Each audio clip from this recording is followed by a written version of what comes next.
नमस्कार बंधुगण, आज के आमी एकटी तथ्यमूलक भिडियो निये एसेछि। भिडियोटी महाभारतेर काहिनी अवलम्बने। महाभारतेर चक्ररूपी धर्मराज युधिष्ठिरके चारटी प्रश्न करेছিলেন। সেই প্রশ্নগুলোর সঠিক উত্তর দিয়ে তিনি তার ভাইদের জীবন রক্ষা করেছিলেন। প্রশ্নগুলি হলো, आश्चर्य की के स्वर्ग मर्त्य मध्य बास करे, सूर्य के चालना करे एवं के जन्म और मृत्युर चक्र थेके मुक्त।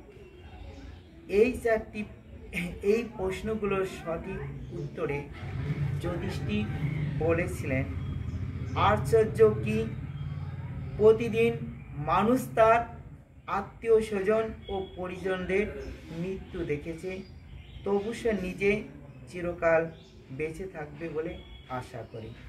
এটাই হচ্ছে সবচাইতে বড় আশ্চর্য। অর্থাৎ মানুষ প্রতিনিয়তই মানুষ যেদিন জন্মগ্রহণ করেছে মৃত্যু অনিবার্য।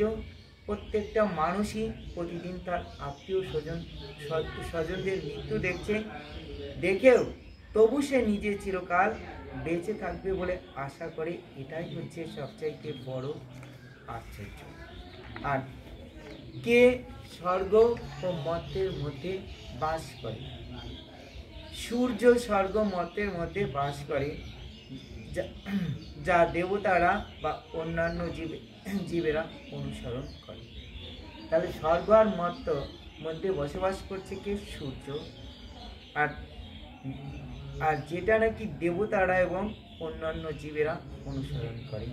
3 নম্বর প্রশ্ন, সূর্যকে কে চালনা করে? ব্রহ্মা সূর্যকে চালনা করে, দেবতাগণ তার চারদিকে বিচরণ করে। ব্রহ্মা হচ্ছে সৃষ্টিকর্তা, তিনি হচ্ছে সূর্যকে চালনা করেন এবং দেবতাগণ তার চারদিকে বিচরণ করেন। 4 নম্বর প্রশ্ন, জন্ম মৃত্যু চক্র থেকে মুক্ত হওয়া যায় কে? মুক্ত। জন্ম মৃত্যুর চক্র থেকে কে মুক্ত? যিনি নিজের আত্মাকে জানেন, অর্থাৎ যিনি নিজেকে জানেন এবং তার আসল রূপকে বুঝতে পারেন, তিনি জন্ম মৃত্যু থেকে মুক্ত। নমস্কার। ভিডিওটি ভালো লাগলে শেয়ার করবেন, কমেন্ট করবেন এবং লাইক করে পাশে থাকবেন। ধন্যবাদ।